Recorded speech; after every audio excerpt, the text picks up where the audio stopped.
Welcome to Arundel Castle Gardens. It's beautiful at this time of year. The spring is in the air. I mean, look at this, amazing wisteria. And we've got Thalectrum out in flowers and the allium. The alliums are everywhere at the moment. It's beautiful. It's just lovely to stroll through the gardens at this time of year. And we've got the beautiful Angelique, which is a lovely double late-flowered tulip.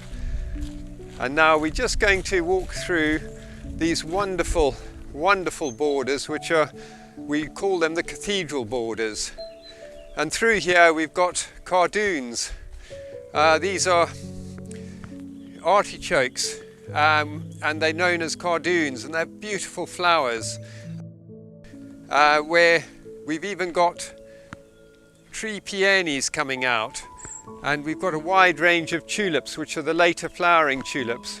And then in the pots, these are much later flowering tulips. We've got this lovely Virginia creeper, Parthenocyssus tricuspidata, covering the archway. And as we move through here,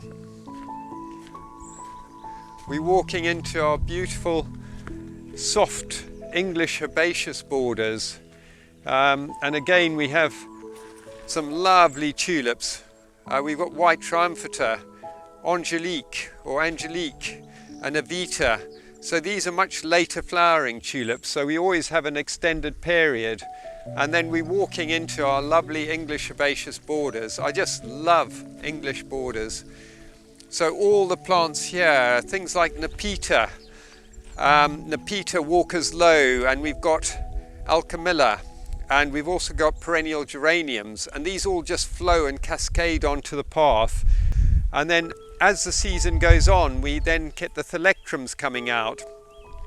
We've got lovely lupins, we've also got delphiniums and macleia. So these are always full, and lovely verbena later on in the year. And through here we've got the double flowering late peony flowered tulips throughout, sort of leading you in the circle, and then at the end the same again, sort of reflecting the whole area as one. This was a stone fountain we got made from Cornish slate, and it really is very effectual here. And then we've got the stumpery through there, and in the stumpery we've got an amazing amount of different flowers at the moment. We're just wandering into the stumpery. It's fantastic. I mean, look at the bluebells coming out, all the fronds of all the ferns beginning to come through, and the hostas. We've got some beautiful hostas, Martican lilies, which flower later on. And there's the Dickinsonia antarctica. We've just cut the old fronds, and look how quickly the new fronds are growing up. And as we go through, we've got this beautiful blueprint.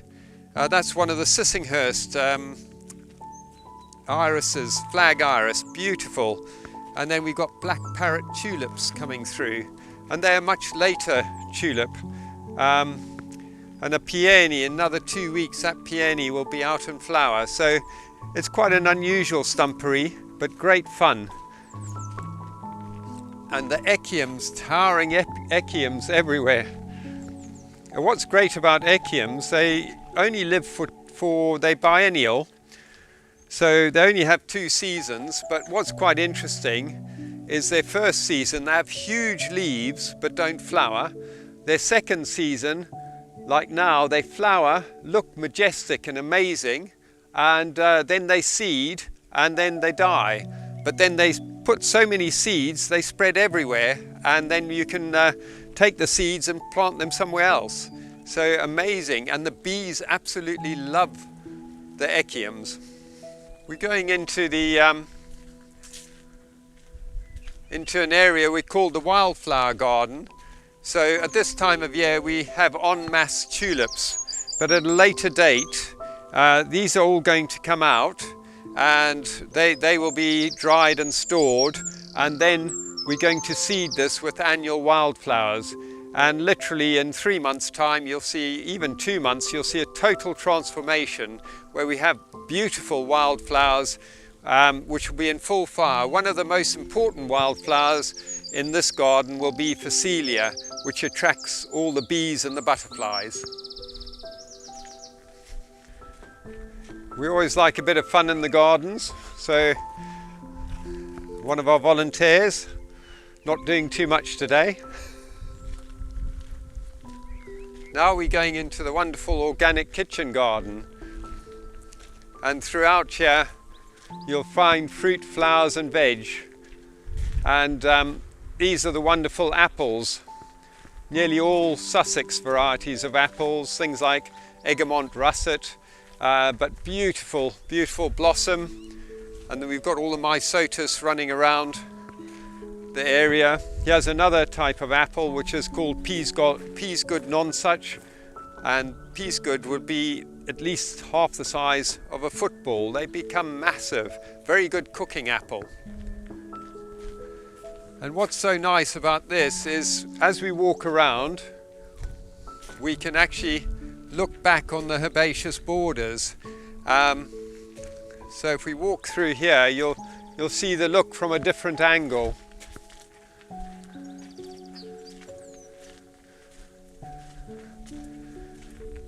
So you go through our wonderful organic kitchen garden. Everything is done organically here.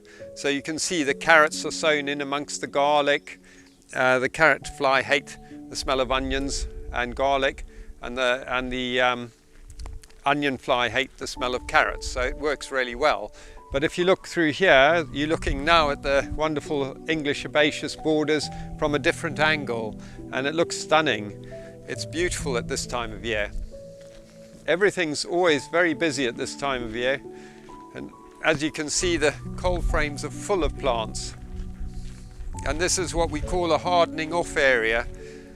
So out of the glass house or polytunnels we put them out here, which isn't heated, so we close the cold frame tops and then lift them during the day, and then the plants won't get frosted.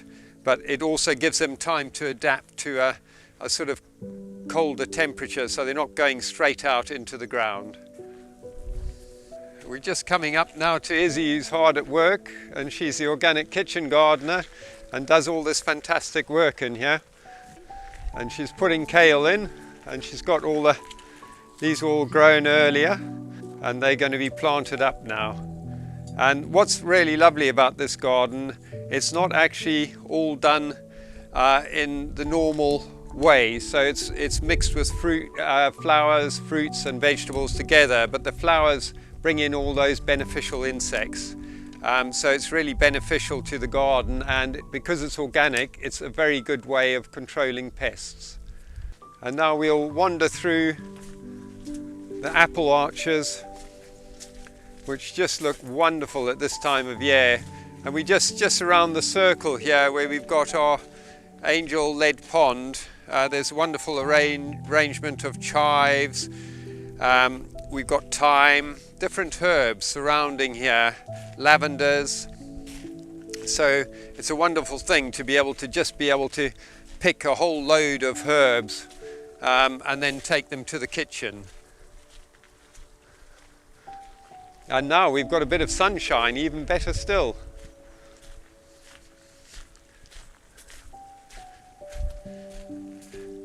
Got some wonderful plants here.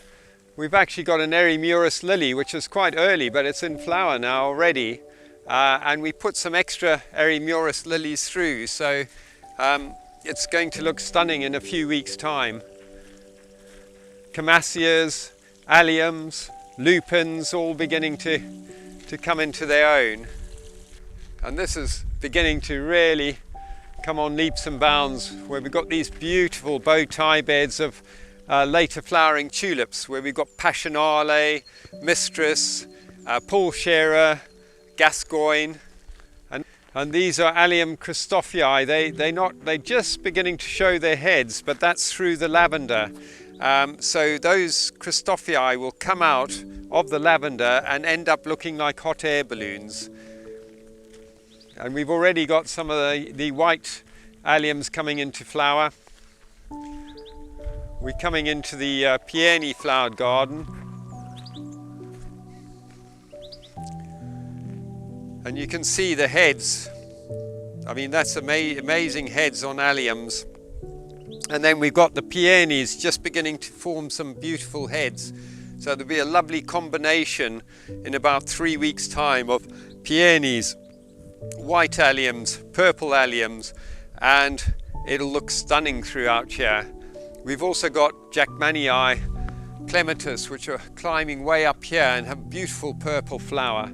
So this is a stunning little part of the garden. And we also have roses, so you get the scent.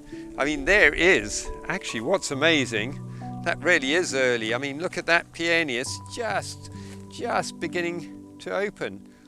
Wow, fantastic. And then we have the wallflowers here, just to give that little bit of extra scent.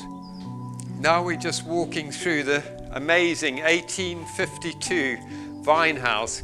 Can you imagine? And look what amazing condition this glass house is in. It is a fantastic glass house. And in here we have obviously the grapevines. These are grown on a rod system, and we get amazingly sweet grapes. We've got grapes like Black Hamburg, and beautiful tasting grapes. It's a lovely area, and we have a collection of pelargoniums.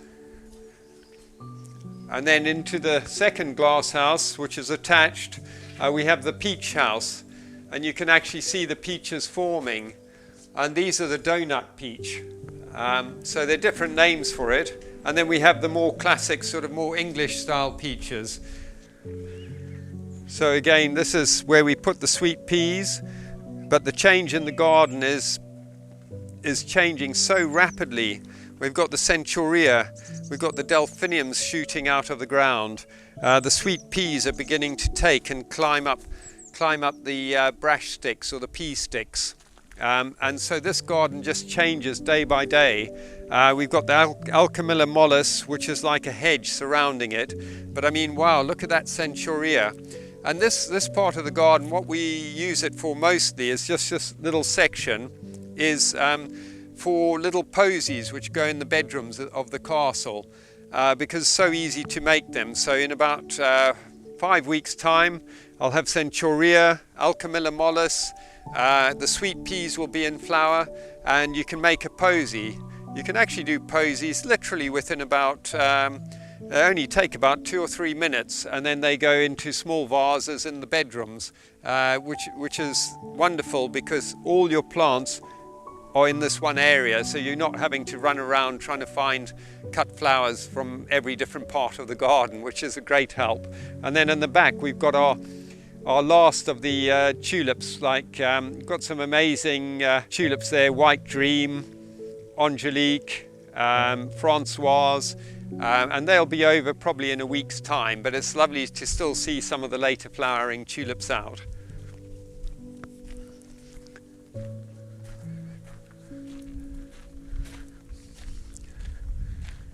I know there's a wheelbarrow over here, but actually this is what I sort of call, it looks slightly Mediterranean as you go through to the stumpery in a different way.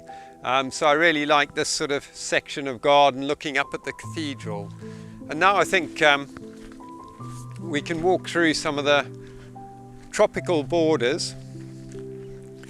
The last of the tulips in the tropical borders are flowering.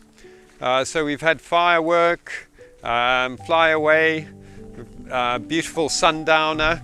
But what I'm really enjoying here is seeing some of the rheums.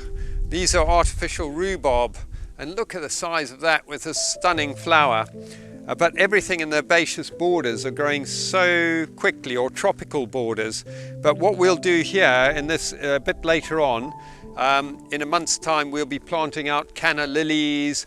We've got some agapanthus for these borders. So other plants will fill in any gaps that we need to fill in when the tulips have gone over.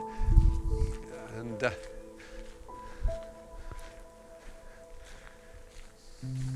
but there's still an array of colour here. And there's an allium coming up. That actually only flowers. It's this very tall one, Summer Drummer. And that'll only flower around about July. So it's a very late allium, where we've got a lot of other alliums beginning to flower, like Purple Rain, Not too far away we'll have Purple Sensation, Christophii, Schubertii, so wide range of different alliums throughout the gardens. And now you can actually see the labyrinth of tulips is over, but it has been stunning. So what we'll do now is let this die down, ready for next year. But it's still quite nice just wandering through it, just with the stems. And there'll be a rapid changeover now from having a spring garden. As soon as we go into summer, everything here will begin to look very, very tropical. I think it already does, really. We've got some amazing different palms like Butea capitata and the very hardy Trachycarpus fortunii. And as you can see here, we've cleared the rill, and in a few weeks' time we will show a demonstration where we're planting up all our pots, probably 3 or 4 weeks' time. But when we do plant up the pots, we have beautiful Agapanthus umbulatus ovatus and Scaevola, the fan flower.